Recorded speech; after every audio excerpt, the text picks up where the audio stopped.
इत्यादि हेतवे तापत्रय विनाशाय श्रीकृष्णाय वयं कृष्णं नारायणं वन्दे कृष्णं वन्दे जगत्प्रियं कृष्णं द्वैपायनं वन्दे कृष्णं वन्दे श्रुतम। श्रीमद् भागवत महापुराण के षष्ठ स्कंद को हम देख रहे हैं, जिसमें षष्ठ स्कंद में हमने भगवान के विष्णु दूत और यमदूत के बीच का जो प्राचीन इतिहास है, एक कथा है अजामिल की, वो आज देखेंगे। परीक्षित राजा का प्रश्न था कि नरक में व्यक्ति, आपने नरक का वर्णन किया, तो नरक में ना जाना पड़े ऐसा कोई सरल उपाय बताइए कि नरक में, जिससे नरक में जाने से व्यक्ति बच जाए। और दूसरा प्रश्न ये है कि अगर कोई व्यक्ति प्रायश्चित करता है तो वो प्रायश्चित करके फिर वो पाप करने लग जाता है, तो ये एक तरह कुंजर सोचवत है। मतलब जैसे हाथी स्नान करके आके फिर गंदा हो जाता है, फिर अपने ऊपर कीचड़ छिड़क लेता है। तो इसका लाभ क्या है भाई? जब तक जड़ से चीज हटे नहीं, जड़ से वासना मिटे नहीं, तो एक बार उसने अगर प्रायश्चित कर भी लिया, लेकिन उसकी वासना तो बनी हुई है, इसलिए वापस वो वैसा पाप कर लेता है। तो इसका क्या उपाय है? कैसे जड़मूल खत्म किया जाए? पाप को नहीं, बल्कि पाप की वासना को खत्म किया जाए। अगर जैसे मान लीजिए चोरी व्यक्ति करता है, धन की चोरी करता है, तो धन की चोरी करके वो पाप कर रहा है, एक अपराध कर रहा है। इसके लिए उसने प्रायश्चित भी कर दिया, लेकिन फिर उसने धन की चोरी कर ली, तो मुख्य जो अपराध है वो धन की चोरी नहीं है, बल्कि धन के प्रति उसके मन में जो वासना है कि धन के लिए वो कुछ भी करने को तैयार है, तो वो आघात उस वासना पे होना चाहिए, ताकि फिर ऐसी उसमें वृत्ति जागृत ना हो कि मुझे धन के लिए कोई अनैतिक कार्य करना पड़े। तो राजा परीक्षित जी का प्रश्न है कि ऐसा साधन क्या है जिससे नरक ना जाना पड़े, और प्रायश्चित करने के बाद में भी व्यक्ति पाप करता है, तो ऐसा उपाय क्या है जिससे प्रायश्चित करने के बाद में उसे दूसरा पाप ना करना पड़े।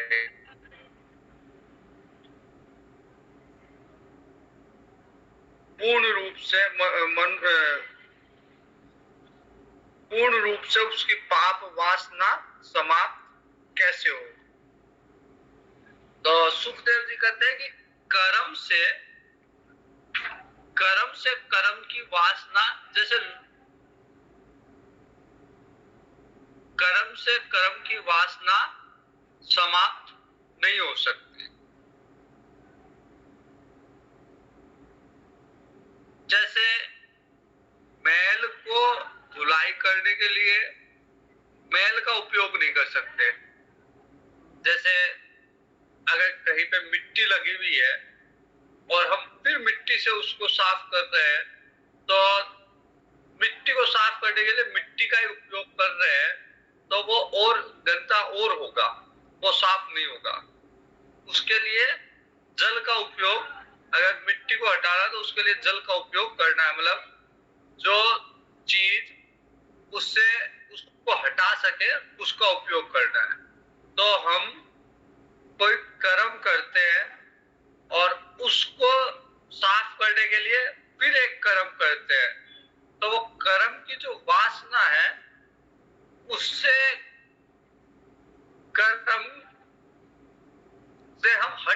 पा रहे, बल्कि वो और प्रबल हो रही है। जो मुख्य समस्या है वो है हमारी कर्तापन की भावना, अहंकार की भावना। तो ये केवल ज्ञान से ही संभव है कि हम उस कर्म का प्रायश्चित कर सके। कर्म के बदले कर्म से प्रायश्चित नहीं होगा, बल्कि कर्म के बदले ज्ञान से प्रायश्चित होगा। तो केवल भक्ति के द्वारा सारे पाप भस्म किए जा सकते हैं।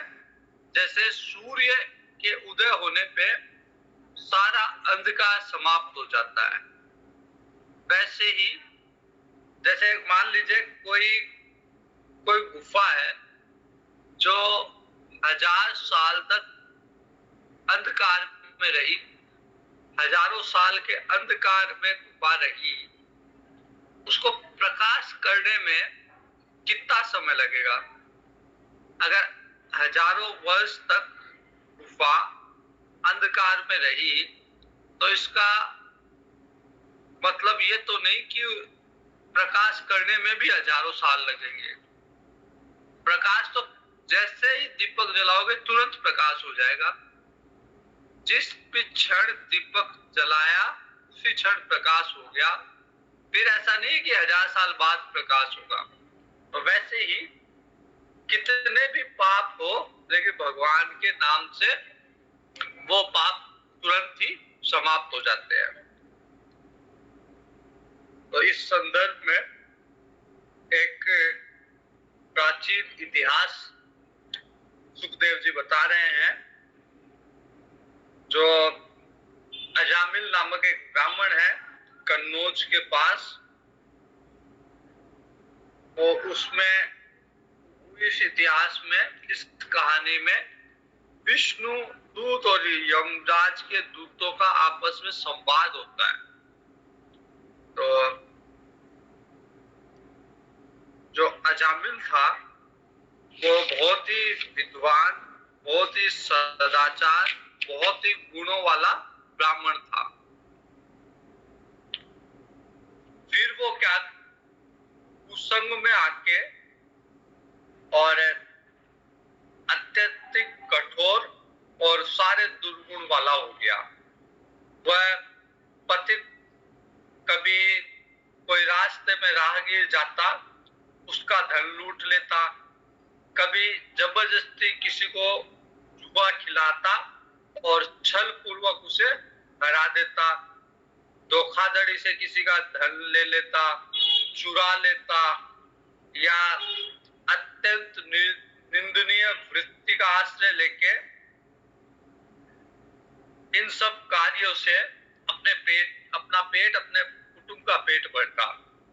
चोरी से, डकैती से, लूट से, छल से, कपट से, इन सब चीजों का आश्रय लेके धन कमाता और अपने कुटुंब का पेट भरता और दूसरे प्राणियों को बहुत सताता। इसी प्रकार वह दासी के बच्चों का भी लालन पोषण करता था। आय का बहुत बड़ा भाग दासी या वेश्या के ऊपर खर्च करता था और इसी तरह उसके जीवन की बहुत सारी आयु 88 वर्ष बीत गए। जब तक 88 वर्ष का हुआ तब तक यही करता था, चोरी करता था, डकैती करता था, लूट करता था, छल करता था, कपट करता था, जुए में छल पूर्वक दूसरे को हराता था, पैसे लेके आता था, अपने परिवार का भी पालन उस धन से करता था, उस अधर्म की कमाई से करता था और वेश्याओं को भी पालता था। बूढ़ा हो गया, 88 साल का हो गया और उसके 10 पुत्र थे अजामिल के। 10 पुत्रों में से जो सबसे बड़ा पुत्र था जिसका नाम था नारायण, अजामिल का मोह उसमें अत्यधिक था। सबसे सबसे छोटा जो पुत्र था जिसका नाम था नारायण, अजामिल का उसमें बहुत ज्यादा मोह था, बहुत प्रेम करता था उससे। एक तरह से उसने अपना संपूर्ण हृदय नारायण को सौंप रखा था। अगर थोड़ी बहुत भी देर नारायण नहीं दिखता तो वो नारायण नारायण चिल्लाता रहता, उसको नारायण को अपने पास बुलाता। जब नारायण पोतली बोली बोलता तो उसे देख के माता बहुत प्रसन्न होता नारायण को देख के। तो तामिल बालक के स्नेह बंधन में बंध गया। वो जब बालक खाता कुछ तो वो बड़ा खिल जाता अजामिल। जब बालक को प्यास लगती तो वो जाके उसको पानी पिलाता। इस प्रकार अतिशय मूड हो गया था बालक के पीछे, और उसे पता भी नहीं चला कि मृत्यु उसके सर पे नाच रही है।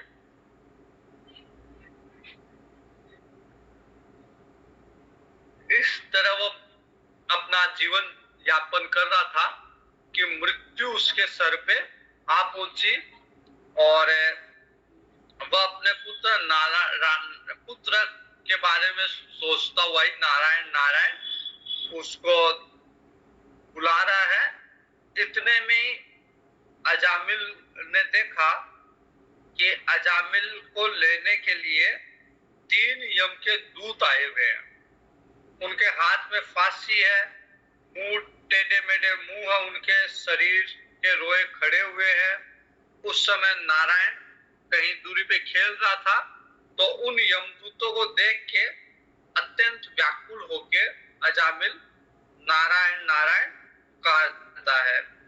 भगवान के पार्षदों ने देखा कि कोई भगवान का भक्त भगवान को बुला रहा है अंतिम समय में, तो वो भगवान के पार्षद भी आ गए। यमदूत फंदा लेके खड़े उसको ले जाने के लिए, और इतने में ही जैसे उसने नारायण आवाज लगाई, आवाज तो अपने पुत्र को लगाई, लेकिन भगवान के दूतों ने सोचा कि ये नारायण को बुला रहे, भगवान को बुला रहा है, इसलिए वो भी वहां आ गए।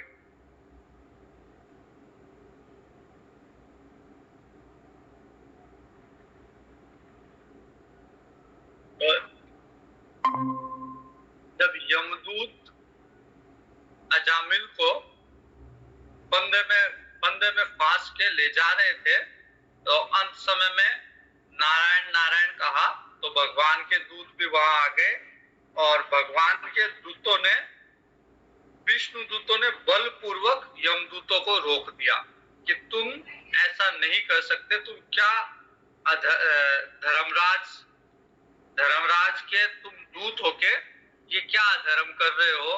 ये नारायण नारायण बुला रहा है, भगवान का नाम ले रहा है, तो इस पे अब तुम्हारा अधिकार नहीं है, इसको हम ले जाएंगे, हम विष्णु के दूत हैं। तो यमराज के दूत बोलते हैं, हो कौन? तुम धर्मराज की आज्ञा का निषेध करने वाले कौन हो? तुम किसके दूत हो? कहां से आए हुए हो? और हमें क्यों रोक रहे हो?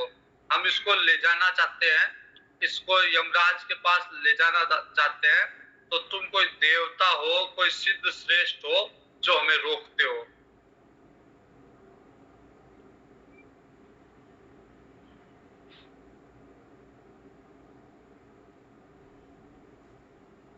हम धर्मराज के सेवक हैं, हमें तुम लोग क्यों रोक रहे हो?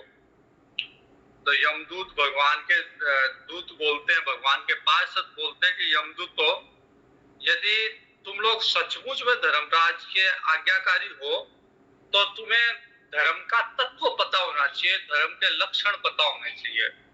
तुमको अगर पता है तो तुम बताओ, सुनाओ मेरे को कि धर्म के क्या लक्षण होते हैं, धर्म का क्या स्वरूप है, धर्म का क्या तत्व है, और दंड किस प्रकार दिया जाता है, दंड का पात्र कौन होता है, क्या सभी को दंड दिया जाता है या किसी को माफ भी किया जाता है?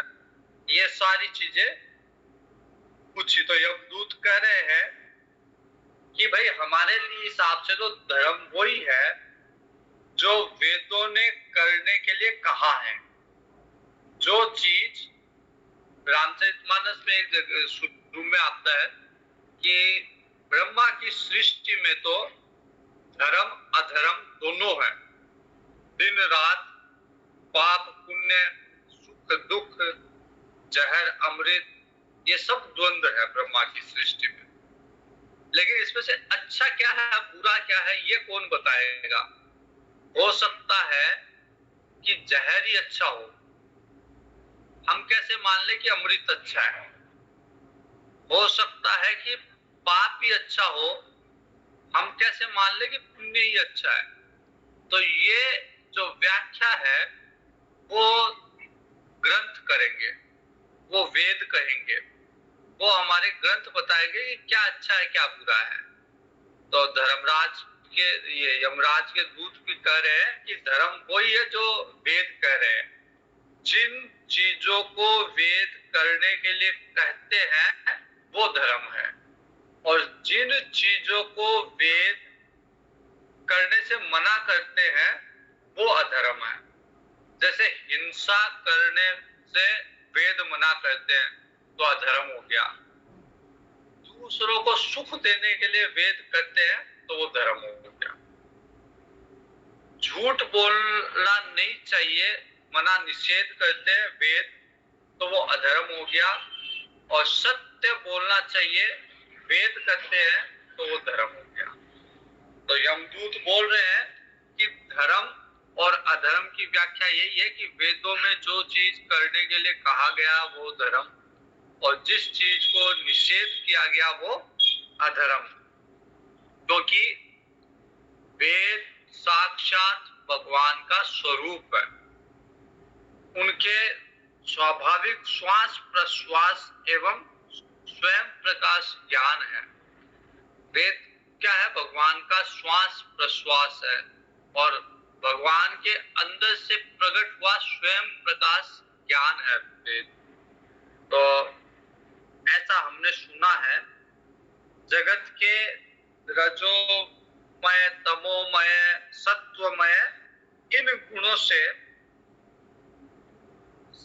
सारे पदार्थ सब प्राणी ये भगवान में स्थित है, भगवान के अंदर ही हम सब स्थित है, सारे पदार्थ स्थित है, सारे प्राणी स्थित है।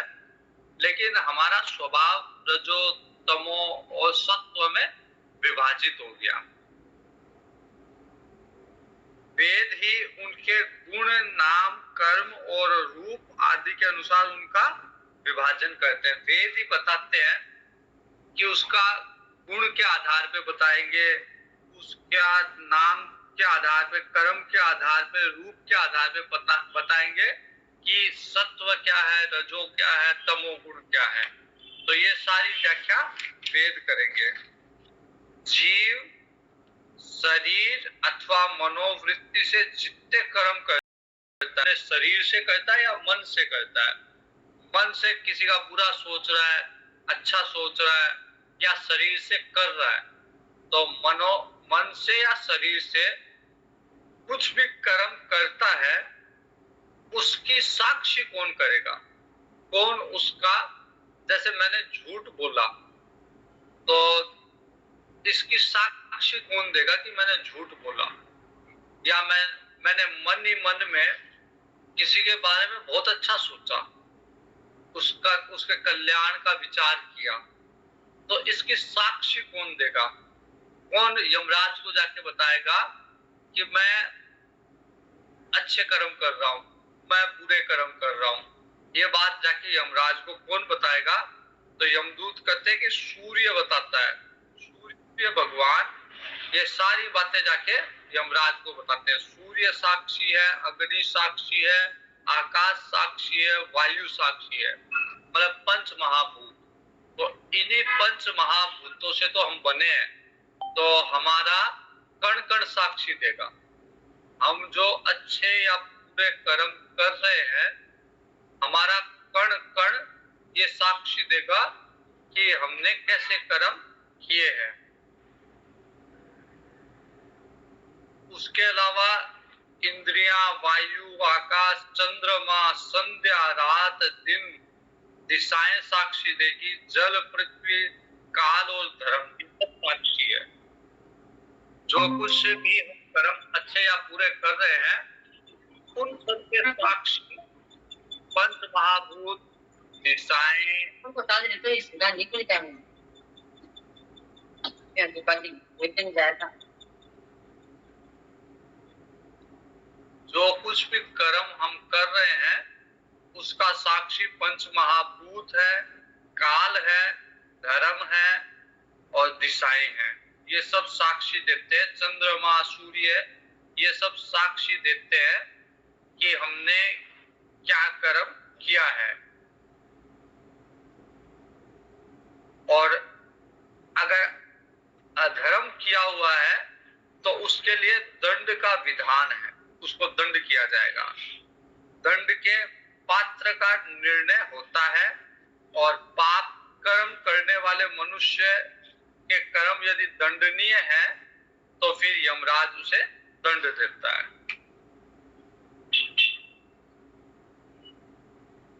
सभी लोग कुछ पाप करते हैं, कुछ पुण्य करते हैं। या तो पाप करेंगे या पुण्य करेंगे या फिर पाप और पुण्य मिलाकर करेंगे। तो देहवान कोई भी पुरुष होगा वो कर्म किए बिना नहीं रह सकता। जब तक अन्न खाएगा, जब तक उसका शरीर है, तब तक कुछ ना कुछ कर्म करेगा, जरूर करेगा। बिना कर्म किए हुए कोई भी शरीर वाला नहीं रह सकता। कोई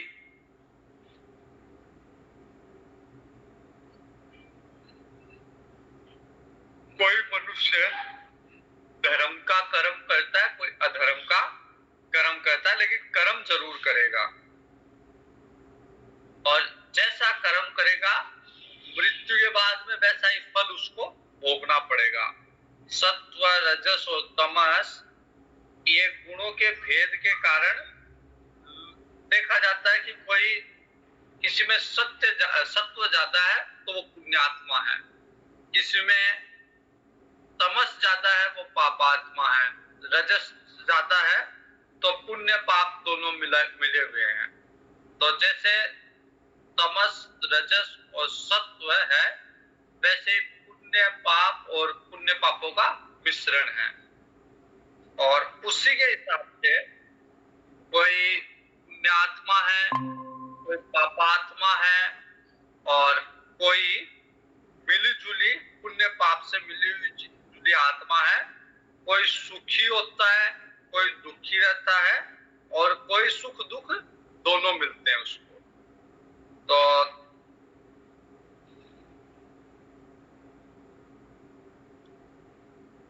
यम के दूत कहते हैं कि हमें ये भी पता रहता है कि आप लोगों को तो इतना ही पता रहता है, संसार के लोगों को तो इतना ही पता रहता है कि इस जन्म में व्यक्ति कैसे कर्म कर रहा है, अच्छे कर रहा है, बुरे कर रहा है।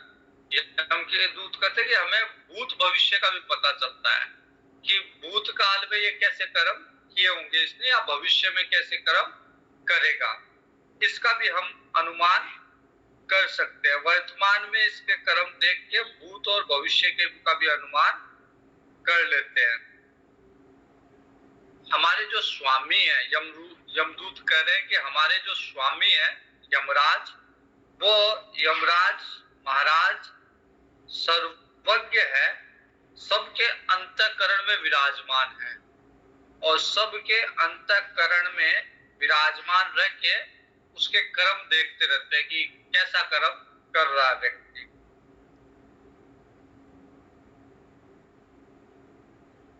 तो सबके पूर्व रूप को भी देख लेते हैं और भावी रूप को भी, उसका भी विचार कर लेते हैं यमराज कि भविष्य में ये कैसा बनेगा।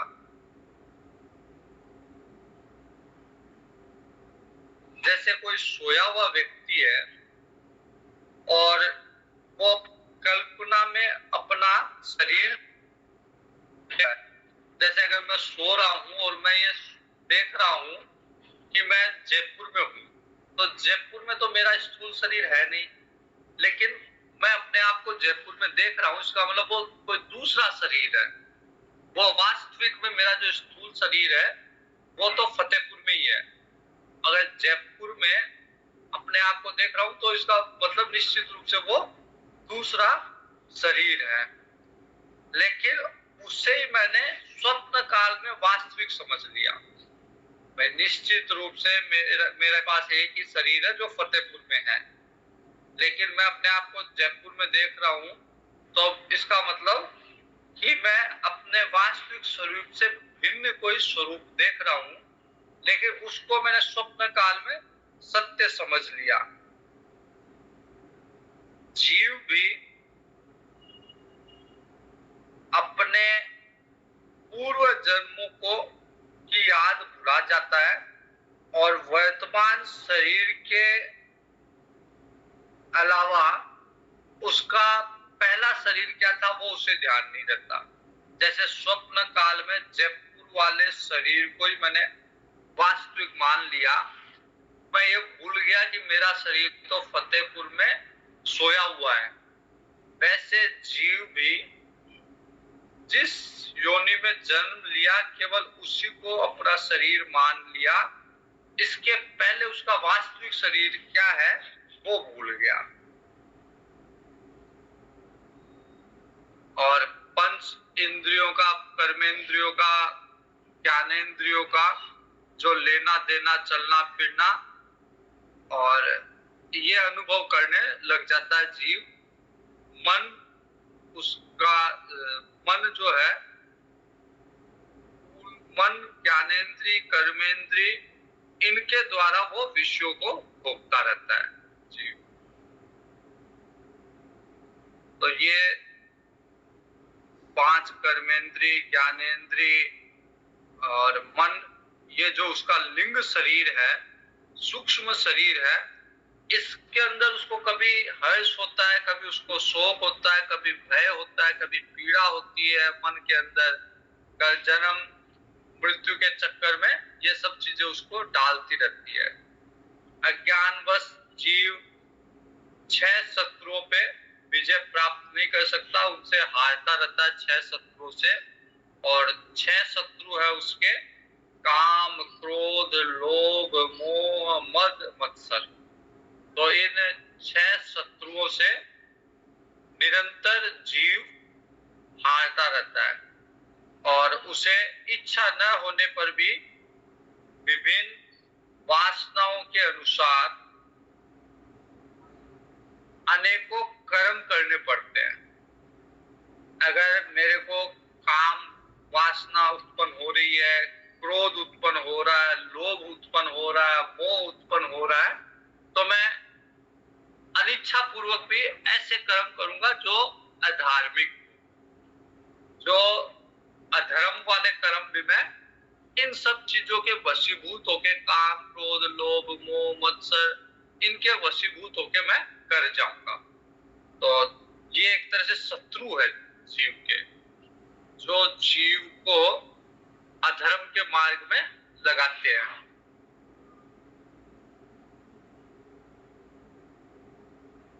और इस तरह जीव जो है वासनाओं के वशीभूत होके अपने आप को कर्म के जाल में जकड़ लेता है।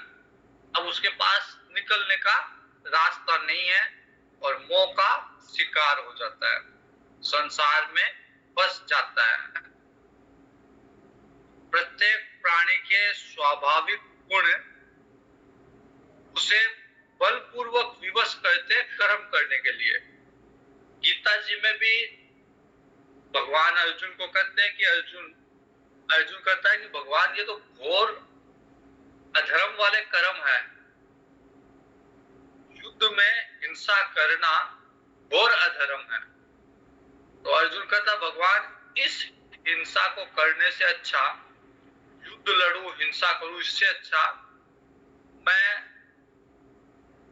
भिक्षावृत्ति का जीवन यापन करूं, मैं सन्यास लेके कहीं चला जाऊं और भिक्षा लेके अपना जीवन व्यतीत करूं। तो भगवान अर्जुन को कहते हैं कि अर्जुन तेरी प्रकृति विवश करके तुझे युद्ध में लगाएगी। अभी हो सकता है क्षणिक वैराग्य के कारण तू ऐसा कह रहा है, लेकिन तेरा क्षत्रिय का स्वभाव है, तू यहाँ से पलायन कर भी जाएगा तो तेरे स्वभाव तेरे को विवश करेगा, युद्ध में लगाएगा। तो युद्ध तेरी प्रकृति है, तू क्षत्रिय है, तू कभी इससे निकल नहीं पाएगा। तो ये तेरा केवल मोह है कि तू इस कर्म को नहीं करना चाह रहा क्योंकि सामने तेरे रिश्तेदार हैं।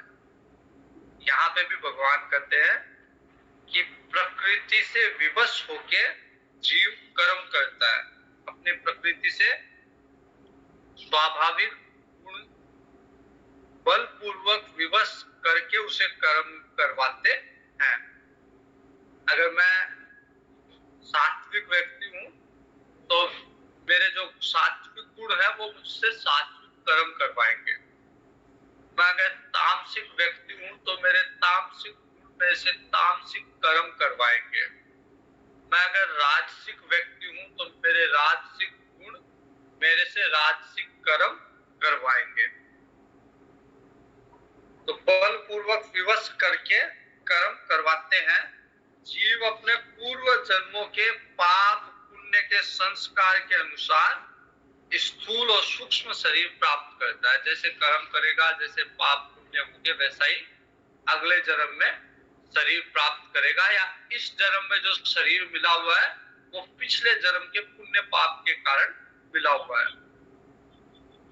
अगर वासना, प्रबल वासना स्त्री में रह गई तो अगला जन्म स्त्री का मिलेगा, और अगर प्रबल वासना पुरुष में रह गई तो अगला जन्म पुरुष का मिलेगा। तो जिस भी रूपी वासना रह गई, धन की वासना रह गई तो अगले जन्म में धनी बनोगे, लेकिन अगला जन्म जरूर होगा।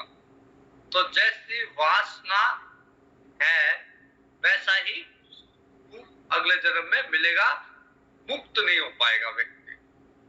तो प्रकृति का संसर्ग होने से ही पुरुष अपने को अपने वास्तविक स्वरूप के विपरीत लिंग शरीर मान बैठा। अब प्रकृति का संसर्ग हो गया, कोई सत्व में चला गया, कोई रजस में चला गया, कोई तमस में चला गया, और इसके कारण अपना जो मूल स्वरूप है, जो आत्मा है, जो शुद्ध स्वरूप है, जहां प्रकृति नहीं है, जहां रजस तमस सत्व नहीं है, उस स्वरूप को भूल के और व्यक्ति अपने लिंग शरीर को, मतलब अपने मन को, अपने सूक्ष्म शरीर को और स्थूल शरीर को ही अपना स्वरूप समझने लग गया। मैं ब्राह्मण हूं, मैं लड़का हूं, ये जो मेरी उपाधियां हैं ये किसकी है? मेरे स्थूल शरीर की या मेरे सूक्ष्म शरीर की। मैं विद्वान हूं, मैं अज्ञानी हूं, मुझमें ज्ञान है, मैं श्याणा हूं, ये सब मैं बेवकूफ, ये सब क्या है? सूक्ष्म शरीर की उपाधियां। तो व्यक्ति अपने आप को ये समझता है कि मैं काला हूं, मैं गोरा हूं, मैं सफेद हूं, मैं नाटा हूं, मैं लंबा हूं, मैं मोटा हूं, मैं पतला हूं। तो जैसा स्थूल शरीर है व्यक्ति समझता मैं तो वैसा ही हूं, वही हूं। मैं ज्ञानी हूं, मैं अज्ञानी हूं, मैं पढ़ा लिखा हूं, मैं अनपढ़ हूं। तो ये जैसा मेरा सूक्ष्म शरीर है मैं समझता हूं कि मैं वैसा ही हूं, जबकि वास्तविक स्वरूप तो मेरा इन सबसे बहुत बड़े शुद्ध चैतन्य आत्मा, शुद्ध ज्ञानवान चैतन्य आत्मा, शुद्ध बुद्ध और मुक्त, ये मेरा स्वरूप है, आत्मा का स्वरूप है। लेकिन इसको भूल के लिंग शरीर कोई अपना मान बैठा है। और ये दूर कैसे हो? ये केवल एक ही साधन से दूर हो सकता है, भगवान के भजन से। जब तक भगवान का भजन नहीं होगा, सुमिरन नहीं होगा, तब तक इसी देह में अहंकार बना रहेगा, इसी देह को सत्य मानते रहेंगे, इसी देह को अपना स्वरूप मानते रहेंगे। भगवान के भजन से, भगवान के नाम स्मरण से चेतना जो है वो शरीर से निकल के आत्मा तक पहुंचेगी, अन्यथा तथा चेतना इसी शरीर में फंसी रहेगी, स्थूल शरीर में, सूक्ष्म शरीर में, कारण शरीर में। भगवान के भजन से ही, भगवान का नाम सुमिरन से ही चेतना तीनों तरह के शरीर, स्थूल, सूक्ष्म और कारण शरीर से बाहर ऊपर उठ के आत्मा तक पहुंचती है। तो इस संदर्भ में अजामिल का एक जो कहानी सुना रहे हैं सुखदेव जी, तो बता रहे कि अजामिल था बड़ा शास्त्रज्ञ था, बहुत शास्त्रों का अध्ययन किया था अजामिल ने। शीलवान था, चरित्रवान था, सदाचारी था, सद्गुणों का खजाना था अजामिल। ब्रह्मचारी था, विनयी था, जितेंद्रिय था, इंद्रियों को जीत रखा था, सत्यनिष्ठ था, सत्य में उसकी निष्ठा थी, हमेशा सत्य बोलता था, मंत्र वेदता था, मंत्रों का ज्ञान था उसे, पवित्र था, सब गुण है उसमें अजामिल। केवल गुण नहीं है, इसके अलावा उसने सेवा भी की है, गुरु की सेवा की है, अग्नि की सेवा की है, अतिथि की सेवा की है, वृद्ध पुरुषों की सेवा की। सारे गुणों से संपन्न और सबकी सेवा करने वाला अजामिल। अहंकार तो दूर दूर तक नहीं है अजामिल में, अहंकार तो इसमें था ही नहीं। समस्त प्राणियों का हित चाहता था, किसी का भी अहित नहीं चाहता था। कोई भी प्राणी, जान अनजान, कैसा भी प्राणी हो, सबका हित चाहता था। और सभी पदार्थों में, सभी प्राणी में अपने भगवान में स्थित देखता था सबको। कोई भी प्राणी हो, कोई भी पदार्थ हो, उसे लगता था ये मेरा भगवान का ही स्वरूप है। ऐसा भक्त था। वेद ही उसके गुण, नाम, कर्म और रूप आदि के अनुसार उसका यथोचित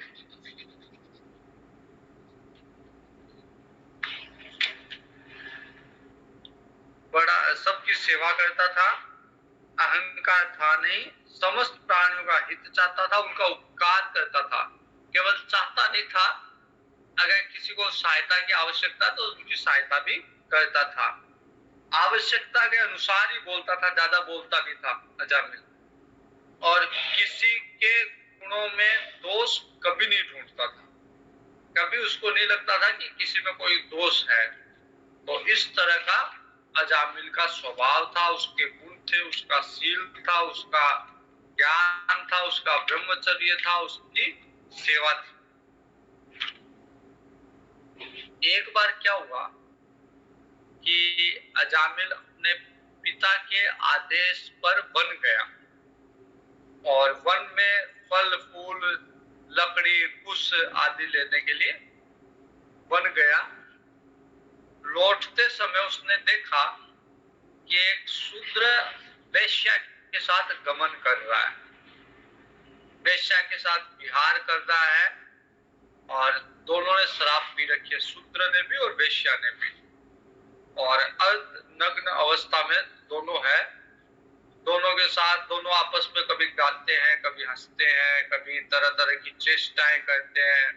वो उसे प्रसन्न कर रहा है वेश्या को। शूद्र अनेक प्रकार के उन्होंने सुगंधित कामोद्दीपक वस्तु पे लगा रखी है, आलिंगन किए हुए हैं। तो ये सब चीजें अजामिल देख रहा है। इस अवस्था में देखकर अजामिल सहसा काम से मोहित हो गया और काम के वश में हो गया। जब काम लीला देखी अजामिल ने वन के अंदर, तो काम का प्रभाव उस पे भी आ गया अजामिल में। और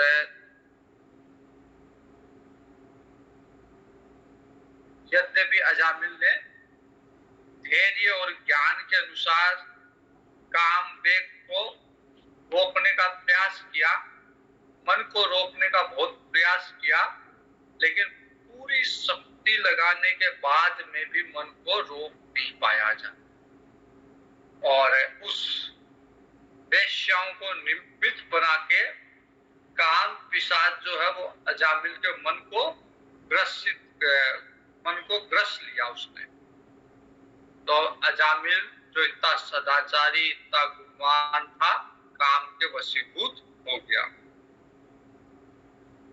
मन ही मन वेश्या का चिंतन करने लग गया और धर्म के विमुख हो गया। जब काम वेदना से पीड़ित हो गया, वेश्या का चिंतन हो रहा है, तो फिर धर्म के विमुख हो गया और उस वेश्या को प्रसन्न करने में लग गया। उसके लिए तरह तरह के वस्त्र, आभूषण, वस्तुएं उसको प्रसन्न करने के लिए वो लाता और इसमें पिता की सारी संपत्ति उसने झोंक दी। जो भी पिता की संपत्ति थी उसे बलपूर्वक, चोरी पूर्वक, छल पूर्वक, कपट पूर्वक लाके उस वेश्या की प्रसन्नता में खर्च करने लग गया।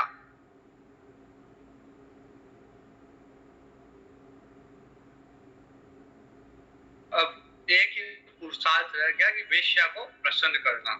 उसके लिए कुछ भी करने को लिए तैयार। विवाहित था, उसकी पत्नी कुलीन थी, नवयुवती थी। उस पत्नी का तो कर दिया परित्याग और वेश्या के साथ गमन प्रारंभ कर दिया। तो इसके पाप की सारी सीमाएं इसने लांघ ली अजामिल ने।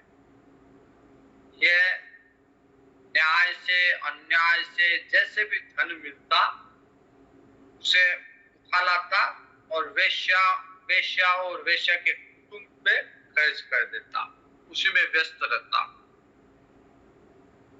इसने शास्त्र आज्ञा का उल्लंघन करके और स्वच्छंद आचरण प्रारंभ कर दिया। शास्त्र की आज्ञा में जो बंधा हुआ था अजामिल इतने दिनों में, उन सबको तोड़ के और स्वच्छंद अपना जैसे मन में हो रहा है वैसा जीवन व्यतीत कर रहा है। जो सत्पुरुषों के द्वारा निंदनीय कार्य है वो कर रहा है। और बहुत समय तो वेश्याओं के पैसे से भी इसने अन्न खाया।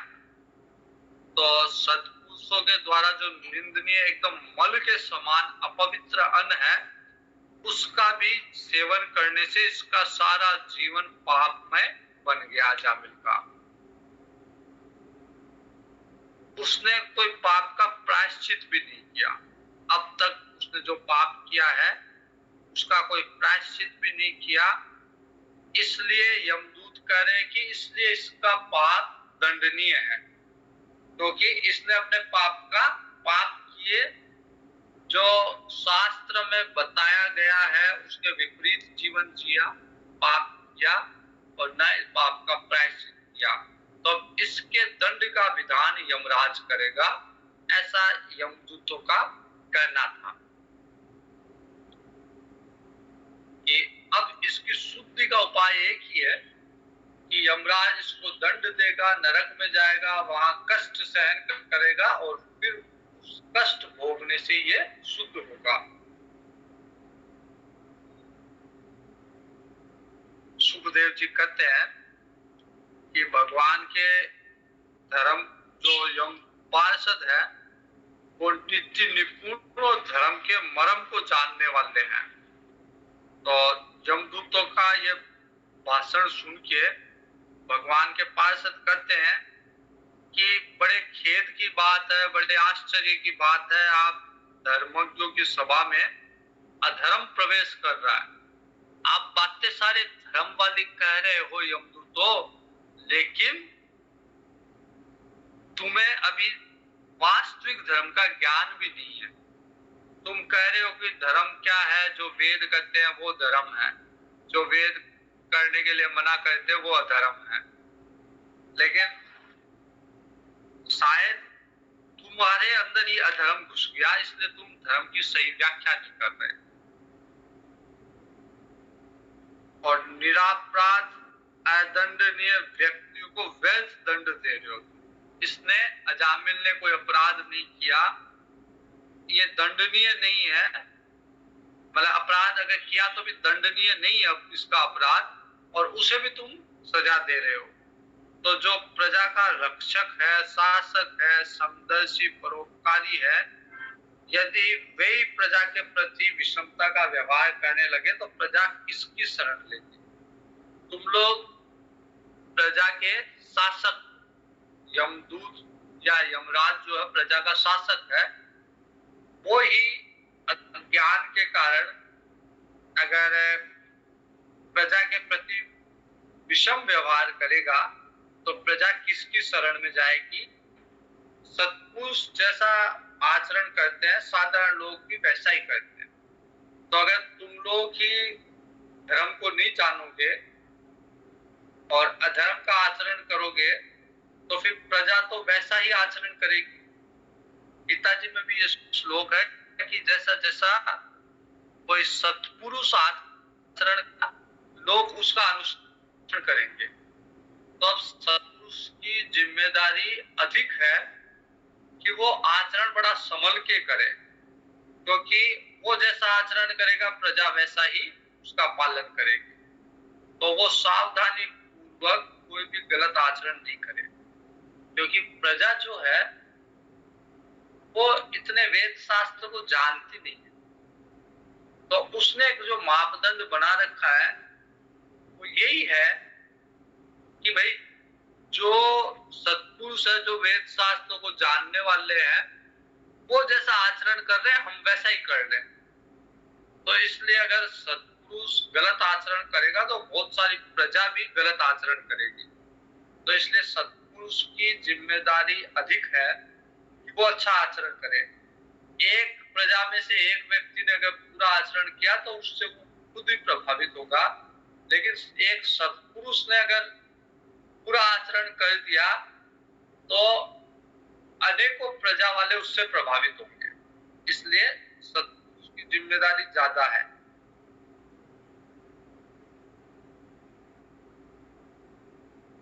क्योंकि वो अपने आचरण को, कर्म को धर्मानुकूल प्रमाणित कर देता है। वो कर देता है कि ये धर्म के हिसाब से ही है, तो प्रजा वैसा ही मानने लग जाती है कि जब ये साधु पुरुष, ये सत्पुरुष ही ऐसा कर रहा है तो जरूर ये धर्म के हिसाब से ही होगा, शास्त्र के हिसाब से ही होगा। साधारण लोग पशुओं के समान धर्म अधर्म को जानते नहीं है, पशु बुद्धि होती है।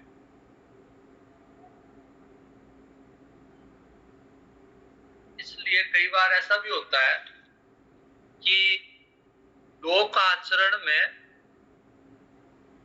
कई मतलब पूरा समाज या समाज में बहुत सारे लोग किसी चीज का पालन कर रहे होते हैं, लेकिन कोई महात्मा उसका उल्लंघन कर जाता, उसका पालन नहीं करता। तो प्रजा को लगता है कि ये दो का आचरण का उल्लंघन कर रहा है, लेकिन वो जो साधु है, सत्पुरुष है, वो ये जानता है कि भले ही पूरी प्रजा मिलके इस आचरण को कर रही है, लेकिन वो सत आचरण नहीं है। वो धर्म के हिसाब से या ग्रंथ के हिसाब से, शास्त्र के हिसाब से वो आचरण सही नहीं है। तो भले ही दुनिया एक तरफ, लेकिन वो पुरुष, सत्पुरुष अपना आचरण करेगा ग्रंथ के हिसाब से। तो भले ही उसको लगे, क्योंकि वो जानता है कि प्रजा जो है जनसाधारण है, मूर्ख है। उसके मन में ये चीज है कि ये जनसाधारण लोग मूर्ख है, ये धर्म के वास्तविक मर्म को नहीं जानने वाले लोग हैं। तो वो प्रजा की तरफ देख के कर्म नहीं करेगा, वो शास्त्र की तरफ देख के कर्म करेगा। समय के साथ कई कुरीतियां स्थापित हो जाती है समाज में। तो जो वेद शास्त्रों को जानने वाला पुरुष है वो उन कुरीतियों से बंधता नहीं है। जनसाधारण को लगता है कि ऐसा होना ही चाहिए, लेकिन उसे पता है कि ये कुरीति समय के कारण समाज में स्थापित हो गई, तो वो उसके विपरीत जाता है। तो यहाँ पे कहा हुआ है कि साधारण लोग पशु के समान धर्म और अधर्म के स्वरूप को नहीं जानते, वो केवल सत्पुरुष के आचरण पे विश्वास करते हैं। भाई कोई महात्मा, कोई अच्छा आदमी, कोई बड़ा आदमी अगर कोई काम कर रहा है, बस वैसा ही कर लो, इसमें दिमाग नहीं लगाते वो लोग, या शास्त्रों में क्या लिखा हुआ उसकी व्याख्या नहीं करते।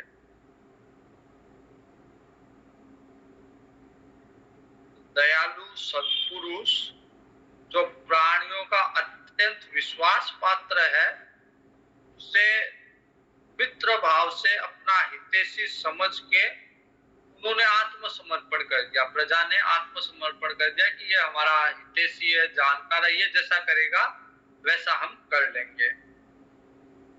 उन अज्ञानी जीवों के साथ तुम कैसे विश्वासघात कर सकते हो? भगवान विष्णु के दूत कह रहे हैं यमदूतों को कि भाई तुम तो धर्म को जानने वाले हो, तुम ऐसा मत करो कि धर्म की आड़ में अधर्म की स्थापना तुम मत करो। इसने, ये जो अजामिल है, इसने कोटि पाप किए होंगे, लेकिन इसने प्रायश्चित कर लिया। यमदूतों के हिसाब से उसने कोई प्रायश्चित नहीं किया, क्योंकि इसने भगवान के विष्णु दूत कह रहे हैं कि इसने विवश होकर सही भगवान के परम कल्याणमय नाम का उच्चारण ले लिया अंत समय में। यमदूत कहते हैं कि भगवान का थोड़ी ने लिया था, वो तो अपने पुत्र को बुला रहा था। भगवान विष्णु के पार्षद कहते हैं कि भले कैसे बुला रहा हो, हमें उससे मतलब नहीं है। अंत समय में इसने भगवान का नाम लिया, जो कि हर पाप से प्रायश्चित, हर पाप का प्रायश्चित करने वाला है, हर पाप से मुक्त करने वाला है। तो इसने वो नाम लिया, हम केवल उतना ही सुनते हैं, कैसे लिया, क्यों लिया, उससे हमको मतलब नहीं है।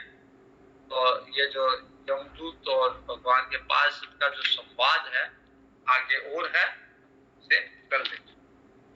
ओम नमः पूर्णमुदच्यते पूर्णस्य पूर्णमादाय पूर्णमेवावशिष्यते। ओम शांति शांति शांति। हरि ओम।